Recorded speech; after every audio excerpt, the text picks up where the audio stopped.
कौशलपुर नामक गांव में गौरव अपनी पत्नी सीलम और बेटी राधा के साथ रहा करता था। गौरव अपने ही गांव के बस स्टॉप पर पकौड़े की दुकान लगाया करता था। गौरव की पकौड़े की दुकान कुछ खास चलती नहीं थी। रोज की तरह आज भी गौरव अपने पकौड़े बेचकर घर वापस आया और अपनी पूरे दिन की कमाई अपनी पत्नी के हाथ में थमाते हुए बोलने लगा। यह रहे पैसे सीलम, आज भी कम कमाई हुई है। आप पकौड़े तो अच्छे बनाते हैं, लेकिन आपके पकौड़े बिकते क्यों नहीं हैं जी? मुझे तो समझ में ही नहीं आता कि आपकी दुकान पर ग्राहक क्यों नहीं आते। आपको कुछ पता भी है? राधा के स्कूल से कॉल आया था, हमें उसकी फीस भी भरनी है, लेकिन आपके लाए हुए पैसों से तो घर का गुजारा महीना भर चलाना ही बहुत मुश्किल हो जाता है। तो भला मैं राधा की स्कूल की फीस कैसे जमा करूं? यह उसके भविष्य का सवाल है, कुछ करिए। हाँ सीलम, बात तो तुम सही कहती हो, लेकिन मैं क्या करूं? इतनी चिलचिलाती धूप में शायद लोग पकौड़े खाना पसंद नहीं कर रहे हैं। अगर ऐसा है तो पकौड़े छोड़कर आप कुछ और क्यों नहीं बेचते? जब आप जानते हैं कि पकौड़ों में बरकत नहीं हो रही है, ग्राहक नहीं आ रहे हैं, तो कोई और काम धंधा ढूंढ लीजिए। सीलम, तुम्हें तो पता है कि मैंने हमेशा पकौड़े ही बेचे हैं और मुझे वही बनाना आता है। इसके सिवा किसी और काम को सीखने में भी तो समय लगता है। फिर भी अगर तुम कह रही हो तो मैं कोशिश करता हूँ। ऐसा करता हूँ कि मैं पानी पूरी की दुकान लगाकर देखता हूँ। अब अगले दिन गौरव ने पकौड़ों की जगह पानी पूरी की दुकान लगा ली। गौरव की पानी पूरी की दुकान भी बिल्कुल नहीं चल रही थी। उसका धंधा मंदा पड़ा हुआ था। तभी गौरव को देखकर उसका एक पुराना दोस्त राहुल उसके पास आया और उसे पानी पूरी बेचते हुए देखकर बोलने लगा। गौरव, तुमने पानी पूरी की दुकान लगा ली, लेकिन तुम तो पकौड़े बेचा करते थे ना? हाँ यार भाई, पकौड़े की दुकान कुछ अच्छी नहीं चल रही थी, तो मैंने सोचा कि शायद पानी पूरी की दुकान लगा लूं। बस यही सोचकर मैंने पानी पूरी की दुकान लगा ली। ठीक है भाई, लाओ जरा मुझे भी अपनी पानी पूरी तो खिलाओ। अब राहुल ने गौरव की पानी पूरी खाई। उसे गौरव की पानी पूरी बहुत पसंद तो नहीं आई, लेकिन उसने यह बात गौरव को नहीं बताई, क्योंकि वह गौरव का हौसला टूटता नहीं देखना चाहता था। अब राहुल गौरव की मदद करना चाहता था और कुछ सोचकर उसने गौरव से कहा, गौरव, कल मेरे घर कुछ मेहमान आ रहे हैं, मैं उन्हें तुम्हारी दुकान पर ले आऊंगा और तुम सभी को पानी पूरी खिलाना। हाँ हाँ राहुल, यह भी कोई कहने की बात है। मैं तेरे यहाँ के सभी मेहमानों को पानी पूरी खिलाऊंगा और डिस्काउंट भी दूंगा।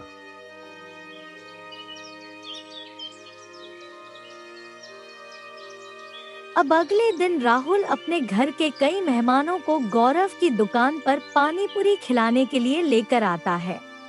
गौरव उन्हें देखकर बहुत खुश हो जाता है और मन ही मन सोचने लगता है, अरे वाह राहुल, इतने सारे मेहमानों को लेकर आया है। अगर मैंने उनसे डिस्काउंट करके पैसे लिए तो कम से कम इतने पैसे तो इकट्ठे हो जाएंगे कि मैं राधा की फीस भर दूंगा। क्या सोच रहे हो भाई? गौरव, सबको जरा पानी पूरी तो खिलाओ। गौरव ने अब सभी को बड़े प्यार से पानी पूरी खिलाई। पानी पूरी का स्वाद कुछ खास नहीं था। उन्हीं मेहमानों में एक छोटी सी बच्ची राबी थी, जो बहुत नादान थी, और वह गौरव के सामने ही बोल पड़ी, चाचू चाचू, ये पानी पूरी तो बिल्कुल भी अच्छी नहीं लग रही। आपको हमें कहीं और कुछ अच्छा खिलाना चाहिए था। चाचा जी, आपकी पानी पूरी स्वाद में अच्छी नहीं है। आप अच्छी पानी पूरी क्यों नहीं बनाते? राबी, तुम क्या बोलती रहती हो? चुप रहो। यह बात सुनकर राबी चुप हो गई, लेकिन गौरव को यह बात समझ आ गई कि उसकी बनाई हुई पानी पूरी लोगों को पसंद नहीं आ रही थी और राहुल सिर्फ उसकी मदद करने के लिए मेहमानों को लेकर आया था। गौरव इस बात से बहुत दुखी हुआ। वह घर आया और अपनी पत्नी से बोला, मैंने कहा था ना सीलम कि मुझे सिर्फ पकौड़े बनाकर बेचना आता है। इसके सिवा मुझे कुछ नहीं आता। मैं कल फिर से पकौड़े बनाकर बेचूंगा। अगर भगवान ने मेरी किस्मत में कमाना लिखा है तो मैं उसी से कमा लूंगा। ऐसा कहकर गौरव ने अगले दिन फिर से पकौड़े का ठेला लगाना शुरू कर दिया, लेकिन गौरव के ठेले पर बिक्री हो ही नहीं रही थी। आज तो मैं कम ही पकौड़े लाया था, उसमें भी ये पकौड़े बच गए। खैर कोई बात नहीं, इसे घर ले जाता हूँ। राधा और सीलम ये पकौड़े खाकर बहुत खुश हो जाएंगे। यह सोचकर गौरव ने एक पॉलिथिन में सारे पकौड़े भर लिए और घर जाने लगा।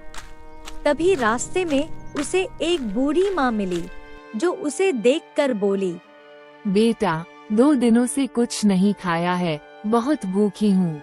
मुझे बहुत जोरों की भूख लगी है। मेरे बेटे बहू ने मुझे घर से निकाल दिया है। अगर तेरे पास कुछ खाने को हो तो मुझे दे दे। मैं भी तो तेरी माँ के समान हूँ, मेरा आशीर्वाद तुझे लगेगा। गौरव ने अपनी पकौड़े की थैली की ओर देखा और सोचने लगा, भगवान, आज तो मैंने सोचा था कि मैं अपनी पत्नी और अपनी बेटी को ये पकौड़े खिलाऊंगा, लेकिन यह बूढ़ी माँ भूखी है। शायद इन पकौड़ों की जरूरत मेरे परिवार से ज्यादा इन्हें है। मैं ये पकौड़े दे देता हूँ। और फिर गौरव ने बूढ़ी माँ से कहा, मैंने सोचा था कि आज ये पकौड़े अपनी पत्नी और अपने बच्ची को खिलाऊंगा, लेकिन उनसे ज्यादा जरूरत आपको है। यह लीजिए, ये पकौड़े खा लीजिए। अच्छा, अब मैं चलता हूँ। सुनो बेटा, तुम सचमुच बहुत नेक दिल इंसान हो। ये पकौड़े तो तुम अपनी बीवी और बच्चों के लिए ले जा रहे थे, फिर भी जब तुमने मुझे भूखा देखा तो मुझे दे दिए। बेटा, मेरे पास तुम्हें देने के लिए कुछ नहीं है, पर मैं तुम्हें दिल से आशीर्वाद देती हूँ। भगवान तुम्हारी हर मनोकामना पूरी करे और तुम्हें जीवन में सफलता दे। ठीक है बूढ़ी माँ, आपका बहुत बहुत धन्यवाद। गौरव ने उस बुढ़िया की बात पर ज्यादा ध्यान नहीं दिया और उसे धन्यवाद कहकर अपने रास्ते चला गया। लेकिन उसे नहीं पता था कि बुढ़िया के आशीर्वाद में शक्ति थी और अब उसका भाग्य बदलने वाला था। अगले दिन जब गौरव दुकान के लिए जा रहा था तो उसकी बेटी राधा बोली, पिताजी, बाहर कितनी तेज धूप है। मेरा एक दोस्त है, उसके पिताजी ने एक बहुत बड़ा छाता खरीदा है और वे अपनी दुकान पर वही छाता लगाकर सामान बेचते हैं। इससे उन्हें धूप नहीं लगती। क्यों न हम भी आपके लिए ऐसा ही एक छाता खरीद ले? अरे नहीं बेटी, तुम्हारे पापा को छाते की जरूरत नहीं है। तुम्हारे पापा इतनी धूप बर्दाश्त भी कर सकते हैं। यही तो मैं नहीं चाहती पिताजी, कि आप धूप में यूं कष्ट सहें। इस बार जब आप कुछ पैसे जमा कर लेंगे तो मेरी स्कूल की फीस भरने से पहले हम आपके लिए एक अच्छी छतरी ले लेंगे। पिताजी, मेरे स्कूल में तो मुझे धूप से बचाव मिल जाता है, लेकिन आप तो पूरे दिन धूप में खड़े रहते हैं। मुझे ये देखकर अच्छा नहीं लगता। हाँ जी, राधा बिल्कुल सही कह रही है। अगर हम एक बड़ा सा छाता खरीद पाते तो आपको यह धूप बर्दाश्त करने की जरूरत नहीं पड़ती और आपके पकौड़े धूल मिट्टी से भी कुछ हद तक बच जाते।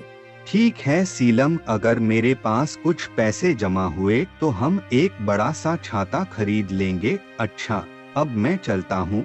रोज की तरह आज भी गौरव ने गांव के बस स्टॉप पर पकौड़े की दुकान लगाई और ग्राहकों को बुलाने के लिए आवाज लगाई, पकौड़े ले लो, गर्मागर्म पकौड़े ले लो। तभी एक ग्राहक वहां आया और कहने लगा, अरे गौरव भैया, मुझे भी जरा 2 पकौड़े दे देना। गौरव ने उसे 2 पकौड़े दे दिए। ग्राहक ने पकौड़े खाए और फिर बोला, गौरव भैया, एक बात कहूँ, बुरा मत मानना, आपके पकौड़ों के मसाले में वह खास खुशबू और खास बात नहीं है जो ग्राहकों को बार बार यहाँ खींच कर लाए। आपको अपने पकौड़ों के मसाले में कुछ और चीजें मिलानी चाहिए ताकि इसकी खुशबू और स्वाद दोनों बढ़ सके। ठीक है भैया, मैं कोशिश करूँगा कि और अच्छे पकौड़े बना सकूं। और उसके बाद ग्राहक की बात सुनकर शाम को गौरव अपने घर आया और अपनी पत्नी को ग्राहक की सारी बात बताते हुए बोला, सीलम, क्या हम इसके लिए कोशिश नहीं कर सकते कि हमारे पकौड़े थोड़े ज्यादा अच्छे बने? मुझे लगता है हमें उसमें कुछ और मसाले मिलाने चाहिए। ठीक है जी, कल हम ऐसा भी करके देख लेते हैं। शायद उस ग्राहक की बात सच हो जाए और आपका काम थोड़ा बहुत चल जाए और हमारी मुसीबतें थोड़ी कम हो जाएं।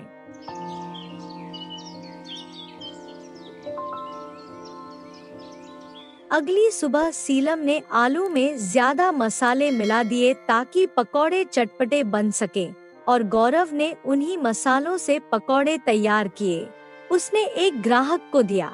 ग्राहक ने खाते हुए कहा, अरे ये क्या भैया, पहले ही आपके समोसे ज्यादा स्वादिष्ट नहीं होते थे, लेकिन आज तो आपने इसमें ज्यादा मसाला मिला दिया है। अब तो ये पकौड़ा बहुत तीखा लग रहा है। वो ग्राहक ऐसा कहकर चला गया। गौरव को इस बात का बहुत बुरा लगा। गौरव मन ही मन सोचने लगा, भगवान, मैं ऐसा क्या करूं कि मेरे पकौड़े लोगों को पसंद आए। अब तो तू ही कोई रास्ता निकाल सकता है। इसी तरह से कुछ दिन निराशा में बीतने लगे। एक दिन गौरव की बेटी राधा घर आकर अपनी माँ से कहने लगी, माँ, मुझे आपको एक बात बतानी है, जल्दी से मेरे साथ चलिए। हाँ हाँ राधा बेटी, चल रही हूँ, लेकिन पहले मुझे तू बता तो दे, तुझे जाना कहाँ है? माँ, पापा के लिए जो छाता चाहिए था ना, आपको याद है? हाँ मेरे बच्ची, चाहिए तो था, लेकिन तुम्हें तो पता है छाते बहुत महंगे आते हैं और हमारे पास अभी इतने पैसे नहीं हैं कि हम छाता खरीद सके। इसलिए तुम रहने दो, तुम अभी बच्ची हो, इन सब मामलों में मत पड़ो। अरे माँ, पूरी बात तो सुनिए। वो रामलाल काका है ना, कबाड़ी वाले, मैंने उनके कबाड़ में एक बहुत अच्छा छाता देखा है। माँ, वो हमें कम पैसों में ही दे देंगे। चलिए ना माँ, हम पिताजी के लिए वही छाता ले लेते हैं। सीलम कुछ सोचती है। अगर मेरी बेटी इतना जिद कर रही है तो मुझे उसकी बात एक बार मान ही लेनी चाहिए। ठीक है राधा बेटी, चलो। अब सीलम और राधा कबाड़ी वाले रामलाल काका के यहाँ पहुँचते हैं। वहाँ पहुँचकर सीलम कहती है, रामलाल काका, मेरी बेटी राधा बता रही थी कि आपके कबाड़ में एक छाता है। रामलाल काका, मुझे उस छाते की बहुत जरूरत है। मेरे पति सारा दिन धूप में दुकान लगाते हैं, हमें उनके लिए वह छाता चाहिए ताकि उनकी तबीयत खराब न हो। आप हमें वह छाता दे दीजिए ना। ठीक है सीलम बेटी, तुम अंदर जाकर कबाड़ में से वह छाता ढूंढ कर निकाल लो, लेकिन उसके पूरे 60 रुपये लगेंगे। कोई बात नहीं काका, मैं अपने साथ पैसे लेकर आई हूँ। यह लीजिए काका, आपके छाते के 60 रुपए। उसके बाद सीलम अंदर जाकर कबाड़ में से उस छाते को ढूंढ निकालती है और उसे देखकर कहती है, बेटी राधा, यह छाता तो थोड़ा पुराना है और एक दो जगह से फटा हुआ भी है, लेकिन फिर भी ठीक ही है। कम से कम यह उन्हें धूप से तो बचाएगा और तुम्हारे पिताजी की तबीयत खराब नहीं होगी। चलो, हम यह छाता लेकर घर चलते हैं। वो लोग उस छाते को लेकर घर आ जाते हैं। शाम को जब गौरव घर आता है तो सीलम उसे सारी बात बताती है और वह छाता देती है। गौरव भी वह छाता देखकर खुश हो जाता है और बोलता है, चलो, बहुत अच्छी बात है, हमें ज्यादा पैसे भी नहीं लगे और हमें छाता भी मिल गया। यह छाता तो धूप से बचने के लिए बहुत ही अच्छा है। रही बात इसके एक दो जगह फटे होने की, तो वो मैं सिलवा लूंगा। अगले दिन गौरव खुशी खुशी उस छाते को लेकर छाता सुधारने वाले के पास जाता है और कुछ पैसे देकर उसे सिलवाता है। इसके बाद वह अपनी दुकान पर जाकर ठेला लगाता है और छाता लगा देता है। थोड़ी ही देर में सामने से दो युवक बातें करते हुए जा रहे थे। यार दिनेश, इतनी अच्छी पकौड़ों की खुशबू कहाँ से आ रही है? आज से पहले मुझे कभी इतनी अच्छी खुशबू नहीं आई। यार, ये खुशबू आखिर कहाँ से आ रही है? हाँ भाई रोहित, तू सही कह रहा है, लेकिन ये खुशबू तो सामने वाली पकौड़े की दुकान से आ रही है। आज से पहले तो उस दुकान से कभी इतनी अच्छी खुशबू नहीं आई। चलो, चलकर पकौड़े खाते हैं। अब वे दोनों लड़के गौरव की पकौड़े की सुगंध को सूंघते हुए उसकी दुकान पर आ जाते हैं और पकौड़े खाने लगते हैं। पकौड़े खाने के बाद दिनेश ने कहा, गौरव भैया, आज से पहले आपके पकौड़ों से न तो इतनी अच्छी खुशबू आती थी और न ही वे इतने स्वादिष्ट लगते थे। आज आपके पकौड़ों में ऐसा क्या जादू आ गया है जो ये इतने स्वादिष्ट लग रहे हैं? हाँ भैया, मैंने अपने पकौड़े में और अच्छा मसाला डाला है।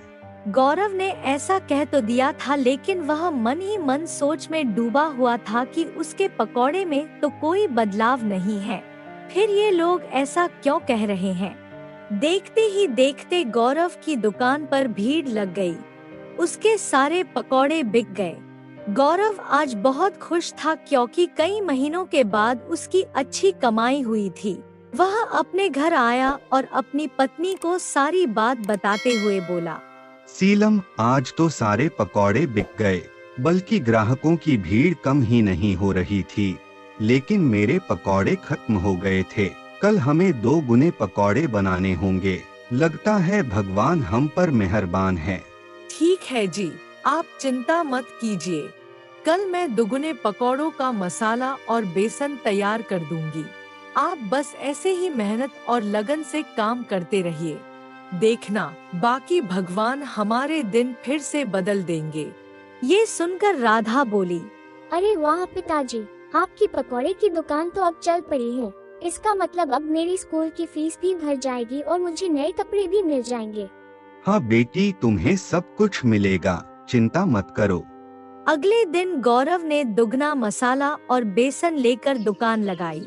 दुकान के ऊपर अपना छाता लगाया ताकि उसे धूप न लगे। देखते ही देखते गौरव की दुकान पर भीड़ लग गई। गौरव लगातार पकौड़े बेचता रहा। ऐसे ही हर दिन गौरव की दुकान पर भीड़ लगने लगी। गौरव की पकौड़ों से बहुत अच्छी कमाई होने लगी। एक दिन गौरव सीलम से बोला, सीलम, आजकल हमारे पकौड़े की बिक्री बहुत अच्छी हो रही है। मुझे अब वह जगह बहुत छोटी पड़ रही है। मैं सोच रहा हूँ कि एक किराए की दुकान ले लूँ, जिससे मेरी दुकान भी बहुत बड़ी हो जाएगी और ग्राहकों के लिए बैठने की थोड़ी जगह मिल जाएगी। हाँ जी बिल्कुल, आपको अब एक दुकान किराए पर ले ही लेनी चाहिए। ऐसे आपका काम नहीं चलने वाला। आपके पकौड़े सिर्फ इस गांव में ही नहीं, बल्कि दूसरे गांव में भी फेमस हो रहे हैं। अगले दिन गौरव ने बस स्टॉप के किनारे ही एक दुकान किराए पर ले ली। दुकान हो जाने के कारण अब उसे छाते की जरूरत नहीं रही, इसलिए उसने उस छाते को बंद करके दुकान में रख दिया।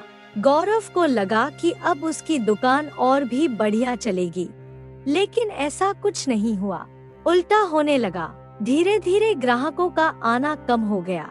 एक दिन जब पूरे दिन में केवल 2 ही ग्राहक आए तो गौरव बहुत निराश हो गया और घर आकर अपनी पत्नी से बोला, सीलम, पता नहीं भगवान की क्या मर्जी है।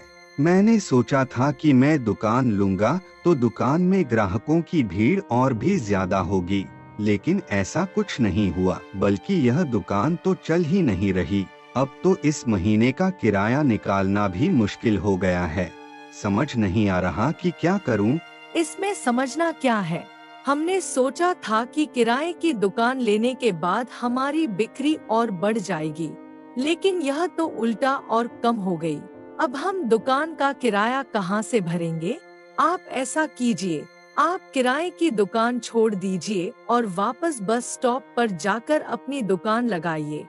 शायद बस स्टॉप पर दुकान लगाने के बाद काम फिर से चल पड़े। ग्राहक शायद नई दुकान पर आना पसंद नहीं कर रहे हैं। आप पुरानी जगह पर ही दुकान लगाइए। अब गौरव ने सीलम की बात मान ली। उसने किराए की दुकान छोड़ दी और बस स्टॉप पर जाकर फिर से अपना पुराना छाता लगाकर दुकान लगाई। जैसे ही उसने छाता लगाया, दुकान फिर से बहुत बढ़िया चलने लगी। ग्राहकों की भीड़ लगने लगी। गौरव को समझ नहीं आ रहा था कि आखिर यह चमत्कार हो क्या रहा है। ऐसे ही कुछ दिन बीत गए। एक दिन सीलम गौरव को एक नया छाता देते हुए कहती है, अजी, ये लीजिए, मैंने कुछ बचाए हुए पैसों से आपके लिए नया छाता खरीदा है। अब आप पुराना छाता मत ले जाइए, बल्कि यह नया छाता ले जाइए। गौरव नया छाता देखकर बहुत खुश हो गया। वह छाता लेते हुए बोला, ये तो तुमने अच्छा किया सीलम कि तुम नया छाता ले आई। अब मैं यह नए छाते को लगाकर दुकान चलाऊंगा। गौरव उस छाते को लेकर अपनी दुकान पर पहुंचा और दुकान लगाकर पकौड़े बेचना शुरू किया। लेकिन फिर गौरव ने देखा कि आज कोई ग्राहक नहीं आ रहा है। वह चिंता में पड़ गया। तभी उसका दोस्त सूरज वहां आया और बोला, यार गौरव, एक बात बता, जब तू पुराना छाता लगाकर पकौड़े बेचता था तो तेरे पकौड़ों की खुशबू दूर दूर तक फैलती थी। लेकिन आज तूने यह नया छाता लगाया है तो तेरे पकौड़ों से खुशबू ही नहीं आ रही।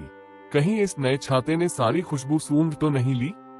सूरज ने तो मजाक में यह बात कही थी, लेकिन अब गौरव को सब समझ में आ गया। वह भागते हुए घर आया और अपनी पत्नी से बोला, तुमने वह पुराना छाता कहीं फेंक तो नहीं दिया? नहीं जी, अभी तो मैंने वो छाता नहीं फेंका है। लेकिन आप इतने घबराए हुए क्यों हैं? सीलम, वो छाता ले आओ, जल्दी से ले आओ। अजी, आप कैसी बोरियत भरी बातें कर रहे हैं? नए छाते के होते हुए आपको भला पुराने छाते की क्या जरूरत है? मैं उसे कचरे में फेंक दूंगी। सीलम, वही छाता हमारा भाग्य बदल सकता है। वो कोई मामूली छाता नहीं बल्कि जादुई छाता है। इसके बाद गौरव सीलम को सारी बात बताता है। अजी, ऐसी बात है तो हमने अब तक इस बात पर गौर ही नहीं किया था।